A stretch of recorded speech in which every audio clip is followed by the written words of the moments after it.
எல்லாருக்கும் வணக்கம். தங்க மாமி சமையல் சேனல்ல இருந்து நான் மாமி பேசுறேன். இப்போ தீபாவளி முடிஞ்சு இப்ப கார்த்திகை பண்டிகை வருது. கார்த்திகை பண்டிகை நம்ம ஒரு பெரிய பண்டிகைன்னே சொல்லலாம். நமக்கு எல்லாருக்குமே தீபாவளிக்கு அப்புறம் கார்த்திகை நம்ம வீடு பூரா விளக்கேற்றி வச்சு நம்ம ஒளிய வீட்டுக்கு கொண்டு வந்து நம்ம எல்லாரும் சந்தோஷமா இருக்கிற பண்டிகை கார்த்திகை பண்டிகை. மழையும் அதோட நின்று போகும்னு அந்த காலத்துல சொல்லுவா. சிவன் கோயில்ல பெருமா கோயில்ல எல்லாம் தொடலை ஏற்றுற வழக்கம் உண்டு. இப்பவும் எல்லாரும் தொடலை ஏற்றி பண்ணிட்டு இருக்க. இப்ப கார்த்திகை பண்டிகைக்கு நம்ம நைவேத்தியத்துக்கு அப்பம் முக்கியமா பண்ணணும். அந்த அப்பம் இப்ப கோதுமை மாவுல கரைக்கிறேங்கிற, மைதா மாவுல பண்றேங்கிற, ஒவ்வொரு மாவுல ஒவ்வொருத்தர் ஒவ்வொன்று போட்டு பண்ற. நம்ம அந்த காலத்துல நம்ம பச்சரிசியில நைவேத்தியத்துக்குன்னு தான் நம்ம அப்பம் பண்ணி சுவாமிக்கு நைவேத்தியம் பண்ணுவோம், விளக்கேற்றுவோம். இப்ப அப்ப எப்படி பண்ணமோ அதே மாதிரி பச்சரிசியை மட்டும் வச்சு இப்ப எப்படி நம்ம பண்றதுன்னு உங்களுக்கு நான் பண்ணி காமிக்கிறேன். வாங்க நம்ம போய் தேவையான பொருள்லாம் என்னன்னு பார்க்கலாம். பச்சரிசி 1 கப்பு. பச்சரிசி மாவு பச்சை. மாவு பச்சை நல்லா நமக்கு மாவு காணும், நல்லாவும் இருக்கும். பலகாரத்துக்கு எல்லாத்துக்குமே மாவு பச்சை நல்லா இருக்கும்.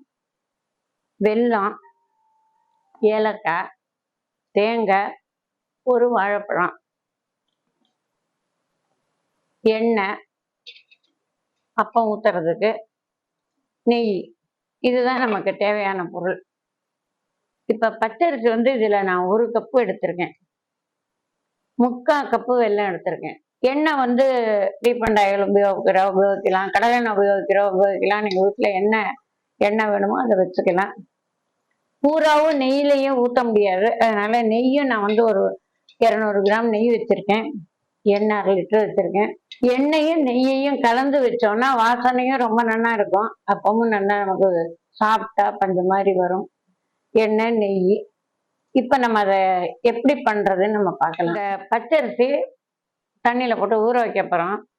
ஆனா இது நல்லா ஊறணும். ஒரு 2 மணி நேரமாவது இந்த அரிசி ஊறினாதான் நல்லா மாவு காணும் நமக்கு. அதுக்கப்புறம் நம்ம லேசா அந்த வடிகட்டிட்டு நம்ம மிக்சியில போட்டு அரைச்சிக்கலாம். நான் இப்போ இதை ஊற வச்சு வைக்கிறேன். அதுக்கப்புறம் நம்ம மிக்சியில அரைக்கலாம். இது 2 மணி நேரம் நல்லா ஊறி போச்சு இந்த அரிசி மாவு பச்சை. இதை நம்ம இப்ப தண்ணி நல்லா வடிகட்டிட்டு மிக்சியில போட்டு அரைக்கலாம். இப்ப இந்த அரிசி நல்லா வடிகட்டி வச்சிருக்கோம். அது இதுல போடுறேன். இப்ப இதை நம்ம அரைக்க ஆரம்பிக்கலாம்.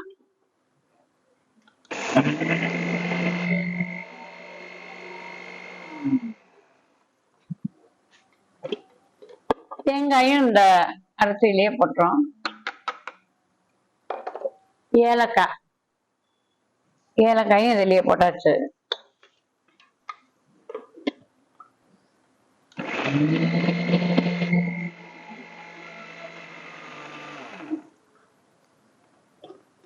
இப்ப இந்த வாழைப்பழம், இப்ப பூவம்பழம் தான் வாங்கினோம். பூவம்பழம் சின்ன இதில் கட் பண்ணி சின்ன சின்னதா போடுறேன்.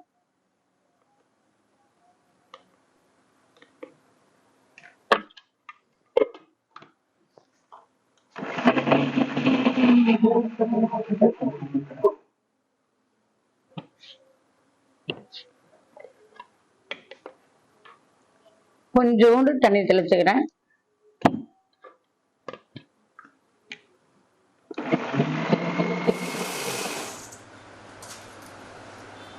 இது பாருங்க, நல்லா வெண்ணையாட்டம் நல்லா அரைச்சாச்சு. தண்ணி இதுல இல்லை, ஏன்னா வெல்லம் நம்ம கரையை விட்டு போட போறோம். அப்ப அது சரியா இருக்கும். இப்ப இந்த வெல்லம் நம்ம காய்ச்ச போறோம். இந்த வெல்லம் அதில் போட்டேன். வெல்லம் நனையிற அளவுக்கு நான் கொஞ்சமா தண்ணி வச்சிருக்கேன். ரொம்ப தண்ணின்னா அப்புறம் நான் காய நாழி ஆகும். வெல்லம் முழுகிற அளவுக்கு தண்ணி இருந்தா போறோம். வெல்லத்தை நைஸா பொடி பண்ணிக்கோங்க. ரொம்ப இதுக்கு முத்தின பாகெல்லாம் தேவையில்லை. கொஞ்சம் வெல்லம் கரைஞ்சு பாகு கட்டியா வந்தா போறோம். வெல்லம் ரொம்ப உருண்டை பாகெல்லாம் தேவையில்லை. இது கரைஞ்சா போறோம். அதுக்குள்ளேயே நான் மிக்சி ஜார்ல இருக்கிற மாவை இதில் மாத்திக்கிறேன்.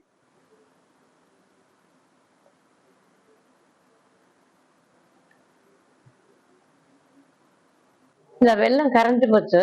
இதை நம்ம வடிகட்டிக்கலாம். அடியில மண் இருக்கும். வெல்லத்தை வடிகட்டிட்டு கல் மண் இல்லாம இந்த பாத்திரத்தையும் நான் கிளம்பிட்டேன். இப்ப இந்த வடிகட்டின வெள்ளை கரைசல இதுல ஊற்றேன். பாகு வந்து ரொம்ப இது வெல்லம் காய வேண்டாம், கொஞ்சம் திக்கானா போறோம். இப்ப பாருங்க, இப்ப கொஞ்சம் நல்லா திக்காயிடுச்சு. நான் கொஞ்சமா போட்டிருக்கேன். உங்களுக்கு நிறைய வேணும்னா நிறைய போட்டுக்கலாம். இந்த பாகு இப்போ ஓரளவு கெட்டி ஆயிடுச்சு. நான் பாகு கொதி வருது. இப்ப நான் அடுப்பு அணைச்சிடுறேன். இது கொஞ்சம் ஆற விட்டு தான் நம்ம மாவுல ஊற்றணும். சூடா ஊற்றினா எல்லாம் ஒரே கட்டி கட்டியா போயிடும். இது ஒரு நிமிஷம் ஆறட்டும், நம்ம மாவு கரைச்சிக்கலாம். அதுக்குள்ளேயும் நம்ம எண்ணெயெல்லாம் வச்சுக்கலாம் சட்டியில. இது ஆறுறதுக்குள்ள எப்பவுமே பலகாரத்துக்கு இரும்பு சட்டி தான் வைப்பேன். இப்பவும் வச்சிருக்கேன். இப்ப இதுக்கு எண்ணெயும் நெய்யும் நான் கலந்து ஊத்துறேன். இப்ப இரும்பு கடாய் தான் வச்சிருக்கேன். இப்ப இதுல வந்து எண்ணெய் விடுறேன். கடலை எண்ணெய், ரீஃபைண்ட் ஆயில், உங்களுக்கு வீட்டுல எது உங்களுக்கு உபயோகப்படுத்துவீங்களோ, எது கிடைக்கிறதோ அதை நீங்க வச்சு பண்ணிக்கலாம். அப்பத்துக்கு வந்து நெய் வந்து வாசனையா இருக்கும், நெய்யில கலந்துக்கிறது. அதனால நான் வெண்ணெய் காய்ச்சின நெய் வச்சிருக்கேன். அந்த நெய்யை நான் இதுல விடுறேன். ஒரு 200 கிராம் நெய் விட்டுருக்கேன். நம்ம தேங்காய், ஏலக்காய், வாழைப்பழம் எல்லாம் போட்டு அரைச்ச பச்சரிசி மாவு இது. இப்ப இதுல இந்த வெல்லத்தை கலந்து நம்ம இதை மாவை சரி பண்ணிக்கலாம்.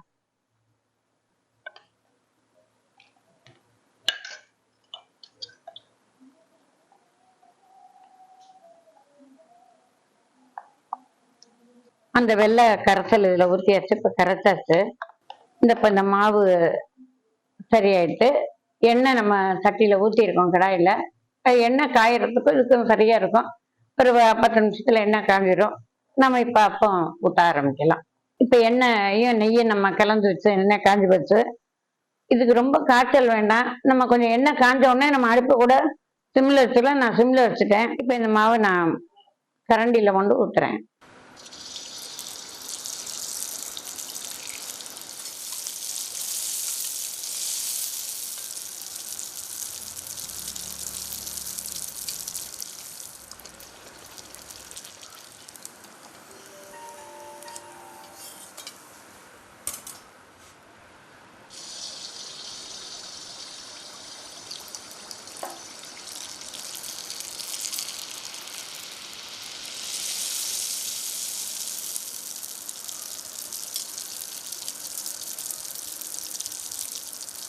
இந்த மாதிரி நம்ம அரைச்சு ஊற்றினோம்னா இந்த அப்பம் நல்லா சாஃப்டா இருக்கும், காஞ்சு போகாது.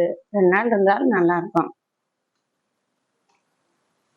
இது திருப்பி போட்டு இப்படி எண்ணெயை நீங்க மேல முண்டு ஊத்தினால 2 பக்கமும் ஒரே மாதிரி வந்துடும்.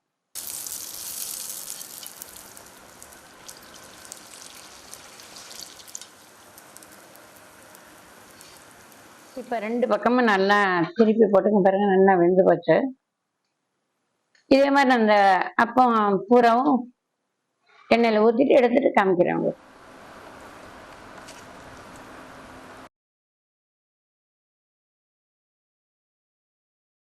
கார்த்திகை பண்டிகை அப்பம் ரெடி ஆயிடுச்சு. பச்சரிசி, வெள்ளை முருங்கு, அதிக சாமான் இதுக்கு தேவையில்லை. நம்ம வீட்டில் இருக்கிற பொருளை போறோம். இது மாதிரி நீங்க அரைச்சு மடியா சுவாமிக்கு நிவேத்தியம் பண்ணிக்கலாம். பண்டிகைக்கு எல்லாரும் இந்த அப்பத்தை வீட்டுல செஞ்சு பாருங்க.